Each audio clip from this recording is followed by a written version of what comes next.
മിശിഹായിൽ പ്രിയമുള്ള സഹോദരങ്ങളെ, ഇന്നേ ദിവസം കുടുംബത്തിൽ മക്കളോടുള്ള കടമകളെപ്പറ്റി ഒരു വാക്ക് പറയുവാൻ ആഗ്രഹിക്കുകയാണ്. മാതാപിതാക്കൾ വലിയ ഏറെ ഉത്തരവാദിത്വമുള്ളവരാണ് എന്ന് നമുക്കറിയാം. വിശുദ്ധ ചാവറേച്ചൻ പറയുന്ന ഒരു ഉദ്ധരണി, കാരണവന്മാരെ മക്കളെ നന്നായി വളർത്തുക ഏറ്റവും പ്രധാനപ്പെട്ട കടമയാണെന്ന് അറിഞ്ഞുകൊള്ളുക. സർവേശ്വരൻ തമ്പുരാൻ സൂക്ഷിപ്പാനായി നിങ്ങളെ ഭരമേൽപ്പിച്ചിരിക്കുന്ന വലിയ നിക്ഷേപമാകുന്നു മക്കൾ എന്നാണ് പറയുക. നമ്മളെ അവരെ ഏൽപ്പിച്ചിരിക്കുകയാണ്. നമുക്ക് വലിയ ഉത്തരവാദിത്വമുണ്ട്. നമുക്കതിൽ നിന്നും ഒഴിയുവാൻ സാധിക്കുകയില്ല. ചിന്തകനായ പ്ലേറ്റോ പറയുന്നുണ്ട്, കുട്ടികളെ നന്നായി വളർത്തുന്നത് രാജ്യത്തിൻ്റെ ശിലാസ്ഥാപനമാകുന്നു എന്നാണ്. ഒരു രാജ്യത്തെ തന്നെ നമ്മൾ സ്നേഹിക്കുമ്പോൾ കുട്ടികളെ വളർത്തുക എന്നത് പ്രധാനപ്പെട്ടൊരു കടമയാണ് എന്ന് സൂചന. ഇന്ന് പലപ്പോഴും നമ്മൾ കാണുന്ന ഒരു പ്രവണത, നല്ല വിദ്യാഭ്യാസം കൊടുക്കാൻ മാതാപിതാക്കൾ ഒത്തിരി ശ്രദ്ധിക്കുന്നുണ്ട്. ആ കാര്യത്തിൽ പിന്നോട്ടില്ല. എത്ര പണം മുടക്കിയാണെങ്കിലും നല്ല വിദ്യാഭ്യാസം കൊടുക്കാൻ അങ്ങേയറ്റം ശ്രദ്ധിക്കുന്നുണ്ട്. അപ്പോൾ എന്ത് പറ്റുന്നു? തല മാത്രം വളരുന്നു, വികലാംഗരെ സൃഷ്ടിക്കുന്നു എന്ന് ഞാൻ പറഞ്ഞു വെക്കുകയാണ്. മറ്റ് ഫോർമേഷൻ, മറ്റ് സ്വഭാവ രൂപവൽക്കരണം കാര്യമായ ശ്രദ്ധയിൽ പെടുന്നില്ല എന്നുള്ളത് ഒന്ന് സൂചിപ്പിച്ചു കൊള്ളട്ടെ. അപ്പോൾ അത് പ്രശ്നമാണ്. ഹൃദയവും ആത്മാവും കൂടെ വളർത്തപ്പെടുന്നില്ലെങ്കിൽ നമുക്ക് നല്ല കുഞ്ഞുങ്ങളെ ലഭിക്കുകയില്ല എന്നുള്ളത് പ്രത്യേകം ഓർത്തിരിക്കേണ്ടതാണ്. എഫേസൂസ് 6:4 തിരുവചനം പറയുന്നത് നമുക്കറിയാം, പിതാക്കന്മാരെ നിങ്ങൾ കുട്ടികളിൽ കോപമുളവാക്കരുത്, അവരെ കർത്താവിൻ്റെ ശിക്ഷണത്തിലും ഉപദേശത്തിലും വളർത്തുവിൻ എന്നാണ് പറയുക. പ്രധാനപ്പെട്ട കാര്യമാണതാണ്. ഒരു കുഞ്ഞിന് ജന്മം കൊടുക്കുവാൻ ഒരുങ്ങുമ്പോൾ മുതൽ ആ കുഞ്ഞ് ഒരു ജീവിതാന്തസ് തിരഞ്ഞെടുക്കുന്നത് വരെ മാതാപിതാക്കൾക്ക് വലിയ ഉത്തരവാദിത്വമുണ്ട്. കുഞ്ഞ് ജനിക്കുമ്പോൾ ആ കുഞ്ഞ് ജനിക്കേണ്ടത് അപ്പൻ്റെ ഹൃദയത്തിലാണെന്നൊരു ചൊല്ലുണ്ട്. എന്ന് പറഞ്ഞാൽ എന്താണ്? നല്ല ഒരുക്കത്തോടുകൂടി ആ കൊച്ചിന് ജന്മം കൊടുക്കണം എന്ന് തന്നെയാണ്.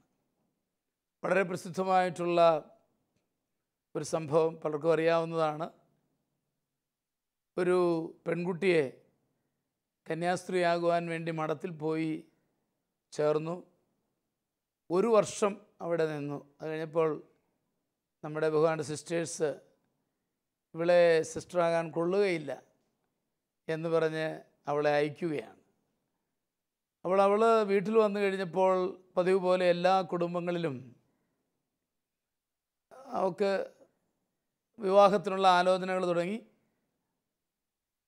വരുന്ന ചെറുക്കന്മാരോടൊക്കെ അവൾ പറയും, എനിക്ക് ഒരു അച്ഛൻ്റെ അമ്മയാകണം. അപ്പോൾ ചിലർ പറഞ്ഞു, നോക്കോട്ട. നല്ലൊരു ചെറുക്കൻ പറഞ്ഞു, എനിക്കൊരു അച്ഛൻ്റെ അപ്പനാകണം. ഇവർ സന്തോഷമായിട്ട് രണ്ടുപേരും വിവാഹം കഴിക്കുകയാണ്. അവരാദ്യത്തെ 2 വർഷം പ്രാർത്ഥിച്ചൊരുങ്ങി. അതിനുശേഷം അവർ ഒരു നല്ല ആൺകുഞ്ഞിന് ജന്മം കൊടുക്കുകയാണ്. അവൻ വളർന്നു വലുതായി, ഡിഗ്രി കഴിഞ്ഞ് അവൻ സെമിനാരി പോകുന്നു, അച്ഛനാകുന്നു, മെത്രാനായി, മെത്രാപ്പോലീത്തയായി, കാർഡിനലായി. ആരുടെ കാര്യം അച്ഛൻ പറയുന്നത്? ചരിത്രം അറിയാവുന്നവർക്കറിയാം. കാർഡിനൽ സ്റ്റെപ്പിനാക്ക്. ഈ കർദിനാളിൻ്റെ മടിയിൽ തലചായ്ച്ചാണ് ആ അമ്മ മരിക്കുന്നത്. അത് പറയാൻ കാരണം മറ്റൊന്നുമല്ല, നല്ല ഒരുക്കത്തോടുകൂടി ജന്മം കൊടുത്തപ്പോൾ നല്ല കുഞ്ഞിനെ ലഭിച്ചു എന്ന് പറയുന്ന പോലെ തന്നെ നല്ല പ്രാർത്ഥനാപൂർവമായ ഒരുക്കം മാതാപിതാക്കൾക്ക് ആവശ്യമാണ്. ഒന്ന് സൂചിപ്പിക്കുക മാത്രം ചെയ്യുകയാണ്. ഇന്ന് നമുക്ക് ഇന്നത്തെ നമ്മുടെ കത്തുകളിലേക്ക് തിരിയാം. ഇന്നത്തെ ആദ്യത്തെ കത്ത് ആരുടെയാണ് നിമ്മി? അച്ഛാ, ഇന്നത്തെ ആദ്യത്തെ കത്ത് മംഗലാപുരത്ത് നിന്ന് മിറിൻ എഴുതുന്നതാണ്. ബഹുമാനപ്പെട്ട അച്ഛ, ഞങ്ങളുടെ മകൾ വിനയ M.Tech പഠിച്ചവളാണ്.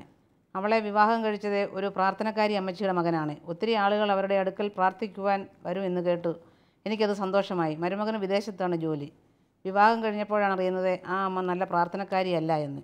പാവപ്പെട്ട ആൾക്കാരെ കബളിപ്പിച്ച് നുണ പറഞ്ഞ് നടക്കുന്ന ജോലിയാണ് അവരുടേതെന്ന്. എൻ്റെ മകൾക്ക് ധാർമ്മികമായ ഒരു സപ്പോർട്ടും ഭർത്താവ് കൊടുക്കുന്നില്ല. ഇപ്പോൾ എൻ്റെ മകൾക്ക് 2 വയസ്സുള്ള ഒരു കുട്ടിയുണ്ട്.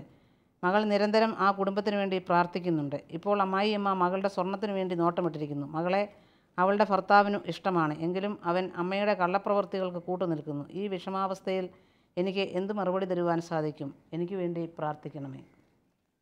തീർച്ചയായിട്ടും പ്രാർത്ഥിക്കാം. മകൾക്ക് അമ്മ മെറിൻ ധാർമ്മികമായി സപ്പോർട്ട് കൊടുക്കണം എന്നുള്ളതാണ് എനിക്ക് പറയാനുള്ളത്. മരുമകൻ അവൻ്റെ അമ്മയെ ഉപേക്ഷിക്കുവാൻ മേലാത്തതുകൊണ്ടാകാം അമ്മയ്ക്ക് കൂട്ടു നിൽക്കുന്നത്. അപ്പം അമ്മ ഇതെല്ലാം ശരിയാണെന്നുള്ള ചിന്തയൊന്നും ചിലപ്പോൾ കാണുകയില്ല. പക്ഷേ അമ്മയ്ക്ക് മാനല്ല പിന്നെ ആരാണുള്ളത്? അതുകൊണ്ടായിരിക്കാം കൂട്ടു നിൽക്കുന്നതെന്ന് ഞാൻ ചിന്തിക്കുകയാണ്.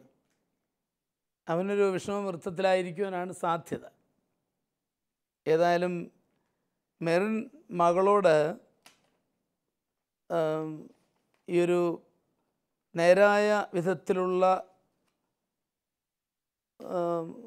ഒരു ബന്ധത്തോടുകൂടി ഒരു വിശ്വാസം ഉറച്ചു നിൽക്കാനും വിശ്വാസ വ്യതിയാലത്തിൽ പെട്ടുപോകാതിരിക്കാനും പറഞ്ഞു കൊടുക്കണം. അതുപോലെ തന്നെ അവൻ വിദേശത്താണ് ജോലി ചെയ്യുന്നത്. കത്ത് വായിച്ചിട്ട് അമ്മയും മകളും നാട്ടിലാണെന്നാണ് എനിക്ക് മനസ്സിലാകുന്നത്. കൃത്യമായിട്ട് അങ്ങനെ വ്യക്തമാക്കിയിട്ടില്ല. അപ്പോൾ നന്നായി സഭയോടൊത്ത് പ്രാർത്ഥിച്ച് മുന്നേറുക എന്നാണ് എനിക്ക് പറയാനുള്ളത്. അവൻ നാട്ടിൽ വരുമ്പോൾ ദമ്പതികൾ രണ്ടുപേരും കൂടെ ഒരു ദമ്പതി ധ്യാനത്തിന് പോകുന്നത് വളരെ ഉചിതമാണ്. അവധിക്കൊക്കെ വരുമ്പോഴത്തേക്കും ഒന്ന് ക്രമീകരിച്ചു പോയാൽ മതിയായിരിക്കും ഞാൻ ചിന്തിക്കുകയാണ്. അതുപോലെ അമ്മ മെറിനോട് എനിക്ക് പറയാനുള്ളത്, മെറിനാണുള്ള കത്തയച്ചിരിക്കുന്നത്, മെറിനോട് എനിക്ക് പറയാനുള്ളത്, ഈശോയുടെ തിരുരക്തം തളിച്ച് ഈ ദമ്പതികളുടെ മേൽ തളിച്ച് പ്രാർത്ഥിക്കുക. അതുപോലെ ദൈവം എല്ലാം നേരെ ആക്കുമെന്ന് പ്രതീക്ഷിക്കുക. മകളുടെ സ്നേഹം കൊണ്ട് ആ അമ്മയെ തിരിച്ച് വിശ്വാസത്തിലേക്ക് കൊണ്ടുവരാൻ ശ്രമിക്കുന്നത് വളരെ നല്ലതാണ്. യാക്കോബ് 5:19 മുതൽ 20 വരെ വാക്യങ്ങൾ പറയുന്നു, ഒരാൾ സത്യത്തിൽ നിന്ന് വ്യതിചലിച്ചാൽ തിരിച്ചു കൊണ്ടുവരണം. അപ്പോൾ അങ്ങനെ ചെയ്യുന്നവൻ തന്നെ രക്ഷിക്കുകയും പാപങ്ങൾ തുടച്ചു മാറ്റുകയുമാണ് ചെയ്യുന്നത് എന്ന് യാക്കോബ് ശ്ലീഹ പറയുന്നുണ്ട്. അങ്ങനെ അമ്മയെയും മകനെയും ആ കുടുംബത്തെയും രക്ഷിക്കുവാൻ ഈ മകൾക്ക് കഴിയും. അതാണ് ഈശോ ലക്ഷ്യമാക്കുന്നത്. പിന്നെ മെറിൻ അസ്വസ്ഥപ്പെടാതെ പ്രാർത്ഥിക്കുകയും മകളെ ധൈര്യപ്പെടുത്തുകയും ചെയ്യുക. ഞങ്ങളും പ്രാർത്ഥന ഓഫർ ചെയ്യുകയാണ്. അങ്ങനെ ആ കുടുംബത്തെ രക്ഷിച്ചെടുക്കുവാൻ മകൾക്കൊരു വിളിയുണ്ട് എന്ന് ബോധ്യപ്പെടുത്തി അവളെ ധൈര്യപ്പെടുത്തണമെന്നാണ് എനിക്ക് പറയാനുള്ളത്. ടോമിഷൻ എന്താ അതേപ്പറ്റി പറയാനുള്ളത്?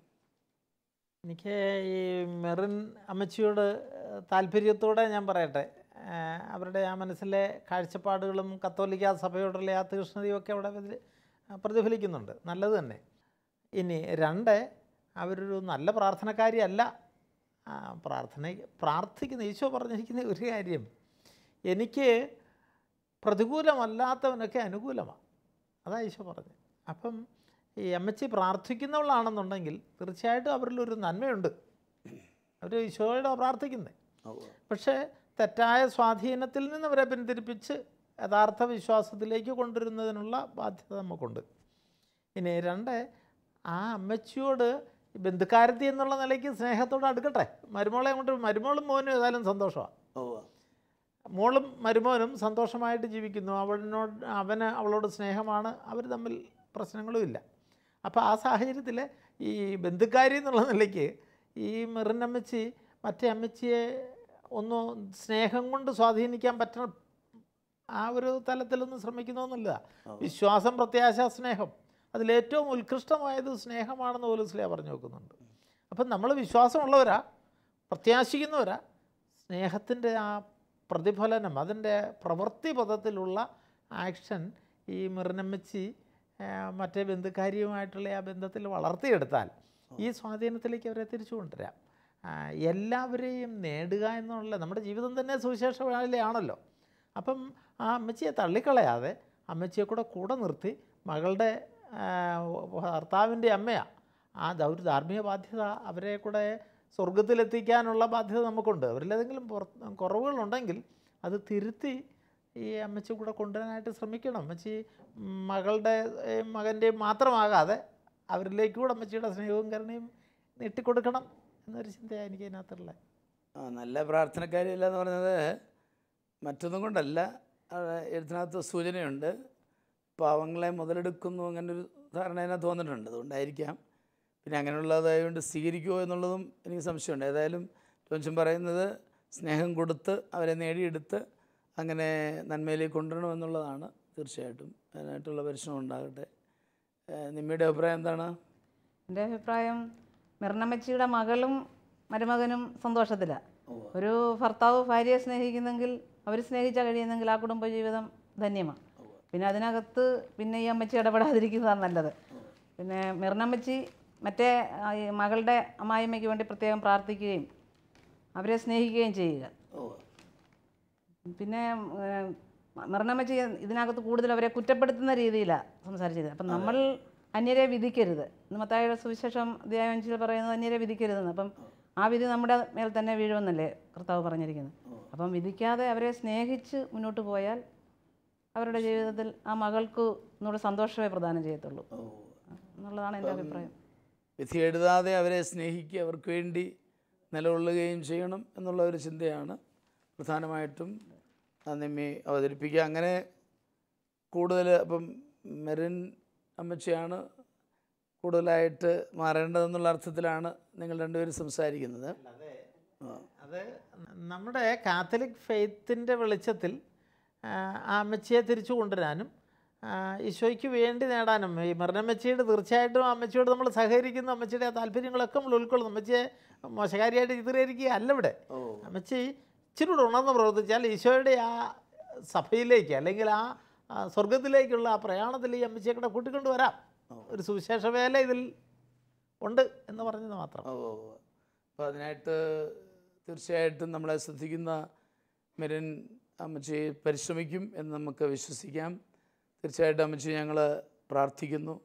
ശ്രമിക്കുന്ന എല്ലാവരും ആ കുടുംബത്തിന് വേണ്ടി പ്രാർത്ഥിക്കണമെന്ന് പ്രത്യേകമായിട്ട് അപേക്ഷിച്ചുകൊണ്ട് നമുക്ക് ഇന്നത്തെ അടുത്ത കത്തിലേക്ക് പ്രവേശിക്കാം. അടുത്ത കത്ത് കോഴിക്കോട്ട് നിന്നും രാജനാണ് എഴുതുന്നത്. പ്രിയ ബഹുമാനപ്പെട്ട അച്ഛ, ഞങ്ങൾ വിവാഹിതരായിട്ട് 4 വർഷമായി. ഒരു കുട്ടിയുമുണ്ട്. എന്നാൽ അമ്മ അതും ഇതും പറഞ്ഞ് എപ്പോഴും വഴക്കാണ്. എൻ്റെ ഭാര്യയ്ക്ക് ഭയങ്കര വിഷമമാണ്. അവൾക്ക് നടുവേദനയായി വഴക്ക് കഴിഞ്ഞാൽ 2 ദിവസം കിടപ്പാണ്. എൻ്റെ സാഹചര്യം അച്ഛൻ മനസ്സിലാക്കണം. ഇതിനിടയിൽ ഏതോ ധ്യാനകേന്ദ്രത്തിൽ ധ്യാനിക്കാൻ പോയി. അപ്പോൾ ഏതോ ബ്രദർ പറഞ്ഞു ഇത് യോജിച്ച വിവാഹമല്ലെന്ന്. അവൾക്ക് വേണ്ടി കരുതിയിരുന്നത് മറ്റൊരാളെ ആയിരുന്നെന്ന്. ഞങ്ങളുടെ വിവാഹം പള്ളിയിൽ വെച്ച് ആശീർവദിക്കപ്പെട്ടതാണ്. ഇപ്പോൾ ഇത് പറഞ്ഞ് ചിന്താക്കുഴപ്പമുണ്ടാക്കുന്നത് ശരിയാണോ? അവൾ ഒത്തിരി അസ്വസ്ഥയാണ്. വേണ്ട മാർഗനിർദ്ദേശങ്ങൾ നൽകണമേ. സ്നേഹാദരങ്ങളോടെ രാജൻ. ഓക്കെ, രാജൻ്റെ ബുദ്ധിമുട്ട് ഞാൻ മനസ്സിലാക്കുന്നുണ്ട്. അപ്പം അമ്മ ഇത് കേൾക്കാൻ സാധ്യതയില്ല. കാരണം രാജനാണ് കത്തെഴുതിയിരിക്കുന്നത്. അപ്പോൾ ഉണ്ടെങ്കിൽ അവരുടെ കുടുംബജീവിതത്തിലൊരു കല്ലേടിയാകാതെ മാറി നിൽക്കണം എന്നാണ് എനിക്ക് പറയാനുള്ളത്. അവരെ മാറി നിന്ന് സ്നേഹിക്കുക. ഞാനെപ്പോഴും പറയും മാതാപിതാക്കളോട്, മക്കൾ സന്തോഷമായിട്ട് കഴിയുന്നത് മാറി നിന്ന് കണ്ട് ദൈവത്തിന് നന്ദി പറയണം. ഒത്തിരി അങ്ങോട്ട് ഇൻവോൾവ് ചെയ്ത് അവരുടെ കാര്യത്തിലെല്ലാം ഇടപെട്ട് ബുദ്ധിമുട്ടുണ്ടാക്കരുതെന്ന് തന്നെയാണ് എനിക്ക് പറയാനുള്ളത്. അവർ സ്വസ്ഥമായി ജീവിക്കട്ടെ എന്ന് കരുതുക. പറ്റുമെങ്കിൽ അല്പം കൂടി സ്നേഹം മരുമകൾക്ക് കൊടുക്കണം. ഈശോ വലിയ പ്രതിഫലം നമുക്ക് തരും എന്നുള്ളതിന് സംശയമൊന്നുമില്ല. രാജനിപ്പോൾ 2 പേരുടെയും നടുക്കാണ്. ഭാര്യയുണ്ട്, അമ്മയുണ്ട്. 2 പേരുടെയും നടുക്ക് നിൽക്കുന്ന ഒരവസ്ഥാവിശേഷമാണ്. രാജനോട് എനിക്ക് പറയാനുള്ളത് അസ്വസ്ഥപ്പെടാതിരിക്കണം. ദൈവം ഒരു വഴി കാണിച്ചു തരും എന്ന് തന്നെയാണ്. പിന്നെ ധ്യാന കേന്ദ്രത്തിൽ വെച്ച് ബ്രദർ പറഞ്ഞത് തികച്ചും തെറ്റായിപ്പോയി എന്ന് തന്നെ ഞാൻ പറയും. കാരണം പള്ളിയിൽ വെച്ച് വിവാഹം നടന്നു. ന്യായമായ നിയമാനുസൃതമായ ഒരു വിവാഹമാണ്. അത് ദൈവഹിതമാണ് എന്നുള്ളതിന് സംശയമൊന്നുമില്ല. അത് ബ്രദർ ദർശനത്തിലൂടെ പറയുന്നു അത് നടക്കുന്നുണ്ടായിരുന്നു, നിനക്ക് യോജിച്ച വിവാഹമല്ല. അത് വളരെ തെറ്റായ ഒരു വരങ്ങളുടെ ആണെങ്കിലും തെറ്റായ ഉപയോഗമാണ് എന്ന് ഞാൻ പറയും. അങ്ങനെയുള്ള ഒരു പ്രശ്നം അതിനകത്ത് ഇൻവോൾവ് ചെയ്യുന്നുണ്ട്. കാരണം അത് അവൾ വളരെ ദൈവവാക്യമായിട്ട് എടുത്തുകൊണ്ട് അവൾ അസ്വസ്ഥയാണിപ്പോൾ.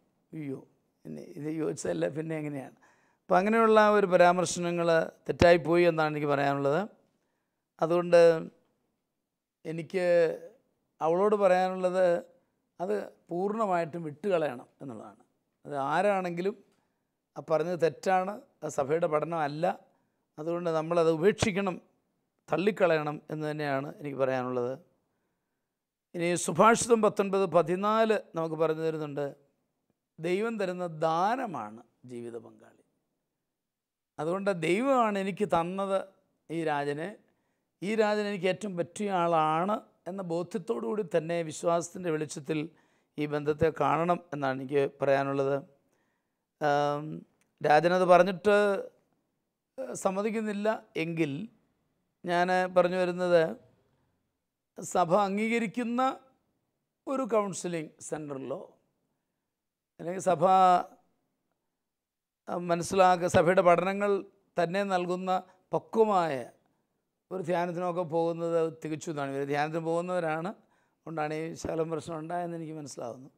നമ്മൾ ധ്യാനത്തെ എല്ലാം മൊത്തമായിട്ട് അധിക്ഷേപിക്കുക, അല്ലെങ്കിൽ ഇങ്ങനെ റോങ് മെസ്സേജസ് കൊടുക്കുന്ന സ്ഥലങ്ങളുണ്ട്. അത് എനിക്ക് പലപ്പോഴും ബോധ്യമായിട്ടുള്ളതാണ്. ഇതേതായാലും വളരെ വ്യക്തമായിട്ട് നമുക്ക് ചെയ്യരുതാത്തതായിരുന്നു, സംഭവിച്ചു പോയി. അത് രാജന് വളരെയേറെ ബുദ്ധിമുട്ടുണ്ടാക്കിയിട്ടുണ്ട്. രാജനോട് ഞാനും ആത്മാർത്ഥമായിട്ട് എല്ലാ വചനപ്രഘോഷകർക്കും വേണ്ടി മാപ്പപേക്ഷിക്കുകയാണ്.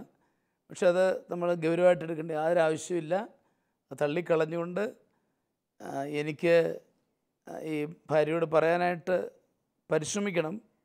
ഇനി ഇല്ലെങ്കിൽ കൗൺസിലിങ്ങിലൂടെ നമുക്ക് ഒന്നിച്ചു പോകാമെന്ന് പറഞ്ഞ് പ്രേരിപ്പിച്ച് കൊണ്ടുപോവുകയും പ്രാർത്ഥിക്കുകയും ചെയ്യുക.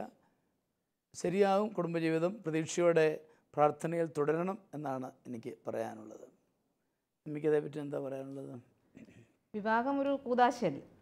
അപ്പം വിവാഹം കൂദാശയായിരിക്കുമ്പം ദൈവത്തിൻ്റെ വരപ്രസാദം കൂടുതൽ ലഭ്യമാകുന്ന ഒരു നിമിഷമാണ് വിവാഹം. ആ വിവാഹം സ്വർഗത്തിൽ നടക്കുന്നു എന്നാണ് പറയുന്നത്.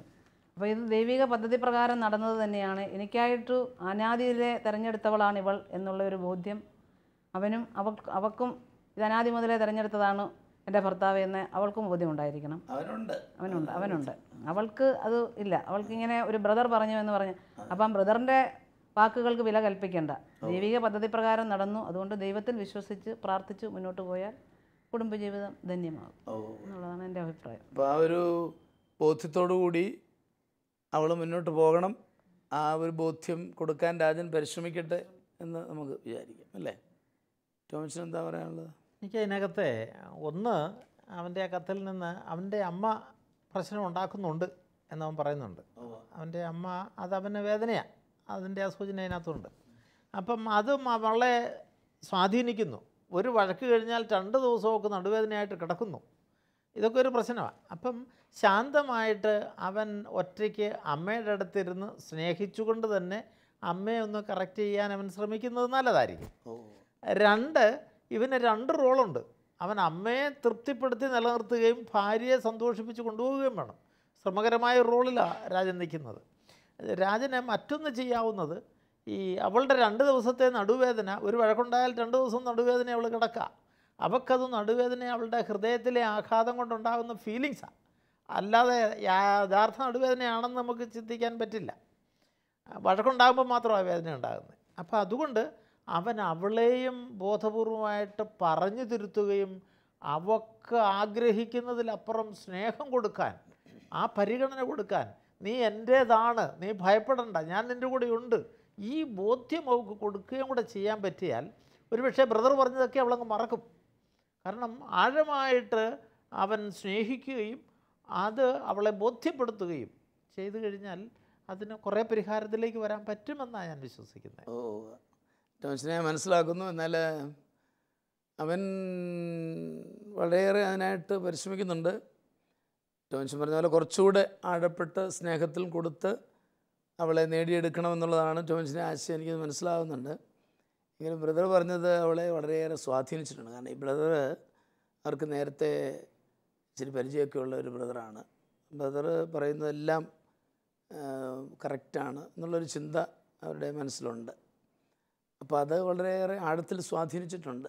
അത് മാറ്റിയെടുക്കാനായിട്ടുള്ള പരിശ്രമങ്ങൾ ഈ ടോമിച്ചൻ പറഞ്ഞ പോലെ സ്നേഹത്തിൻ്റെ അനുഭവത്തിൽ ഒന്നിച്ചു കൂടുകയും വേണ്ടി വന്നാൽ ഒരു കൗൺസിലിങ്ങിന് കൊണ്ടുപോവുകയും ചെയ്യാം. ഓർക്കുന്നുണ്ട്, ഒരു ധ്യാനമന്ദിരത്തിൽ നിന്ന് പറഞ്ഞു വിട്ടു, നിങ്ങളുടെ പൂർവ്വപിതാക്കളുടെ ശാപമാണ്, അതുകൊണ്ട് 75 ആരാധന നടത്തണം എന്ന് പറഞ്ഞു. അപ്പോൾ എന്നോടൊന്ന് ചോദിക്കുന്ന, ആരാധനയ്ക്ക് എത്ര രൂപ വെച്ചോന്ന്? ആരാധനയ്ക്ക് രൂപ ഇല്ലല്ലോ എന്ന് പറഞ്ഞു. അല്ല, അവിടെ 100 രൂപയേ ഉള്ളൂ, ഇവിടെ ലാഭം ഉണ്ടോയെന്ന് അറിയാൻ വന്നതെന്ന് പറഞ്ഞു. അപ്പോൾ ഞാനതിന് ആവശ്യമില്ല എന്ന് പറഞ്ഞ് നോക്കിയിട്ടൊന്നും രക്ഷപ്പെടുന്നില്ല. അവൻ സമ്മതിക്കുകയില്ല. പിന്നെ ഞാൻ കണ്ട ഒരു ചെറിയ പണി ഇത്രേ ഉള്ളൂ. മറ്റൊരു ഈ ധ്യാനമന്ദിരത്തിൽ തന്നെ കൗൺസിലിംഗ് നടന്ന മറ്റൊരു സഹോദരൻ്റെ അടുത്തോട്ട് പറഞ്ഞു വിട്ടു. ഞാൻ നേരത്തെ ഫോൺ ചെയ്ത് പറഞ്ഞത്, ഇങ്ങനെ ആരും വരുന്നുണ്ട്, കൺഫ്യൂഷനൊക്കെ ഒന്ന് മാറ്റിയേക്കണം. പിന്നെ അദ്ദേഹം വേറൊരു ശിക്ഷ കൊടുത്തു. 75 ആരാധന മാറ്റിയിട്ട് ഒരു ധ്യാനം പോയി കൂടാൻ പറഞ്ഞു. അത് പുള്ളി സ്വീകരിച്ചു. അത് പിന്നെ ഒന്നുമില്ല, വചനമാണല്ലോ കേൾക്കുന്നത് എന്ന് വിചാരിച്ച് പരിഹരിച്ച് ഞാൻ ഓർക്കുന്നുണ്ട്. അപ്പോൾ ഇത്ര ആഴത്തിലിത് പതിയും. കാരണം നമ്മളിപ്പോൾ എന്നാ പറഞ്ഞാലും അവളത് വിശ്വസിക്കും. കാരണം അത് ദൈവത്തിൽ നിന്ന് കിട്ടിയ ദർശനമായിട്ട് എടുക്കുന്നുണ്ട്. അത് തീർച്ചയായിട്ടും മാറ്റി കൂടുതൽ ആഴത്തിൽ അവളെ സ്വന്തമാക്കാൻ പരിശ്രമിക്കണം എന്ന് രാജനോട് പ്രത്യേകിച്ച് നമ്മൾ പറയുകയാണ്. പ്രാർത്ഥനയിലൂടെയും കൗൺസിലിങ്ങിലൂടെയും ഒക്കെ അത് നേടിയെടുക്കാൻ പറ്റും. പ്രതീക്ഷയോടുകൂടി മുന്നോട്ട് പോകണം. രാജൻ്റെ നല്ല മനസ്സ് ദൈവം മനസ്സിലാക്കുകയും ദൈവം ഇടപെടുകയും ചെയ്യും എന്ന് സംശയമില്ല. ഞങ്ങളെല്ലാവരും പ്രാർത്ഥിക്കും എന്ന വാഗ്ദാനം ചെയ്യുകയാണ്. നമുക്ക് അവർക്ക് വേണ്ടി പ്രാർത്ഥിക്കാം. നല്ലവനും സ്നേഹനിധിയുമായ പുനതമ്പുരാനെ, ഞങ്ങളുടെ 2 കുടുംബങ്ങളെയും അങ്ങയുടെ തിരുമുമ്പാകെ സമർപ്പിക്കുന്നു. അങ്ങ് അവരെ ഏറ്റെടുക്കുകയും വഴി നടത്തുകയും ചെയ്യണമേ. കർത്താവേ, അവരുടെ ജീവിതത്തിൽ അങ്ങ് തന്നെ ഇടപെടണമേ. കൂടുതൽ സന്തോഷപ്രദമായൊരു കുടുംബജീവിതം നയിക്കുവാൻ അവർക്ക് ആവശ്യമായ എല്ലാ കൃപാവരങ്ങളും നൽകി ആ കുടുംബങ്ങളെ രക്ഷിക്കണമേ എന്ന് ഞങ്ങൾ പ്രാർത്ഥിക്കുന്നു. പിതാവും പുത്രനും പരിശുദ്ധാത്മാവുമായ സർവേശ്വര എന്നേക്കും ആമേൻ. ഈ പ്രോഗ്രാമിലേക്ക് കത്തുകളും അഭിപ്രായങ്ങളും അയക്കേണ്ട വിലാസം: to the producer, family counselling, Shalom Television, Peruvannamuzhi PO, Kozhikode 673528. Email info@shalomtelevision.com.